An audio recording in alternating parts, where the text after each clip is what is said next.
Now, another exception that people will make, and most people haven't heard of this sort of case, is the case of the anencephalic fetus.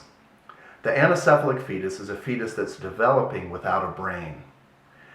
And so, since the fetus is never going to have a brain, many people think that that fetus will never be able to be conscious, aware, will never be able to think. It's a collection of human organs, but without a brain. Many would say it cannot be a person. So if you believe that the anencephalic fetus is not a person, then that might be an exception that you might make to the outlawing of abortion if you're pro-life. Now, the next kind of distinction that people will make, or exception that they'll make, is a situation where the fetus has severe birth defects or abnormalities. And they're so severe that there's no life expectancy for the fetus. So when the fetus is born, it is going to die immediately or within a very short period of time. So for instance, you could have a fetus that is developing without chambers in the heart.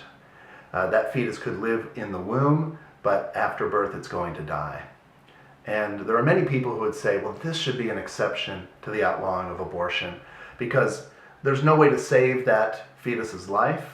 It's going to die. And so the law shouldn't require a woman to carry to term a fetus that's doomed.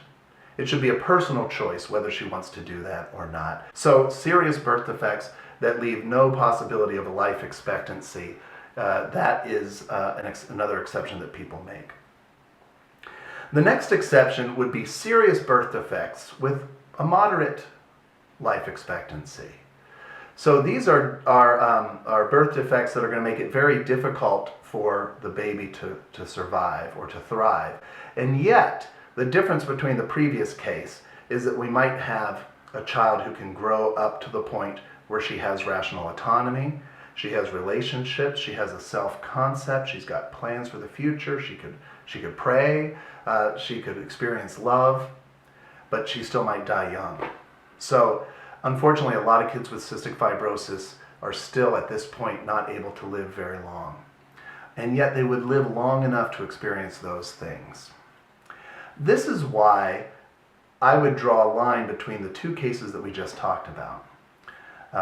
Serious birth defects with no life expectancy versus serious birth defects with a moderate life expectancy. The difference between those two cases is that in the second case, that is a fetus who will be born, will be raised by loving parents, will have a lot of suffering, but will also have the ability to think, to have a self-concept, and to experience love. So I would say that if you make an exception for the serious health consequences with no life expectancy, but you don't go any further, I would say that that position is a moderate pro-life position. Now, this isn't written in stone anywhere, it's just one way that I think about it. That if you've gone, if you allow exceptions for the life of the mother, for rape, serious health consequences for the mother, the anencephalic fetus, and serious birth defects with no life expectancy, but you go no further, I would say, well, that's a moderate pro-life position. If you take one more step but go no further, I would say that that's a moderate pro-choice position. So if you take that extra step to say abortion should be legal in the cases of babies that they figure out, or fetuses they figure out have cystic fibrosis, for instance, fetuses that could live for a while. It's going to short life, it's going to be a painful life, but they could develop rational autonomy and have relationships. If you think that abortion should be allowed in those cases, then I think, and this is just my way of thinking about it, you've moved into a pro-choice position. But if you go no further, it's a very moderate sort of pro-choice position. But I do see a distinction between those two. Now, the next kind of situation would be a fetus with moderate birth defects and a perfectly good life expectancy. Maybe someone who's going to be missing a hand, a Down syndrome baby. These are people who can live full, wonderful lives, be a part of a community, can experience love. And yet some people would say because those are not the kinds of babies that people plan on having usually, that it would be acceptable to allow them to get an abortion in that case. Now the next position would be the next exception would be for someone who doesn't have full rational autonomy. This could be a mother who's very young.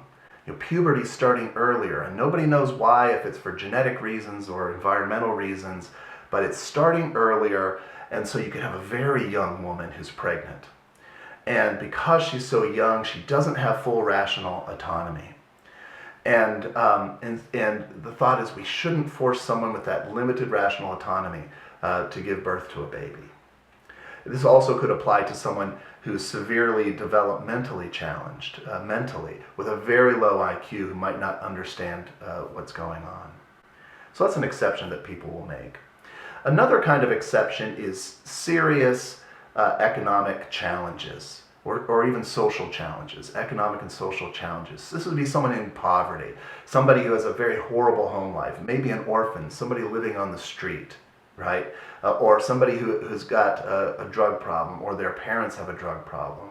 A lot of people would say abortion should be permissible in these kinds of difficult situations.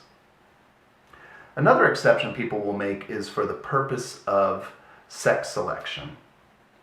This is something that's prominent in many other parts of the world.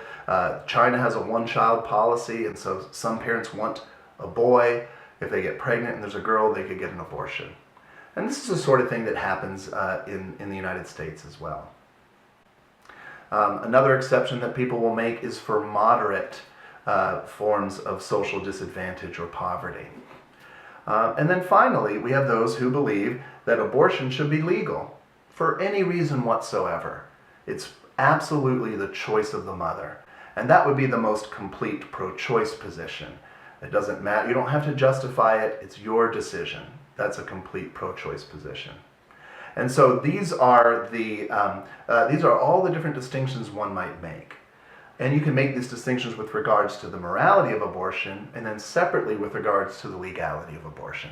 So for instance, I might say, morally speaking, I think abortion is immoral except to save the life of the mother. Any other case, you should carry that child to term, morally speaking. And yet, with regards to the law, I think that abortion should be legal, or should be illegal with these exceptions: to save the life of the mother, case of rape, a case of serious health consequences to the mother, anencephalic fetus, and serious birth defects without any life expectancy. So some people might feel very strongly on the ethics of abortion, but recognize they live in a pluralistic society and might think that the law would be too burdensome if it made abortion illegal in only the cases that she thinks are moral. Right? So it's possible, as you work this through, that your views on the morality of abortion might be different from your views on the legality of abortion.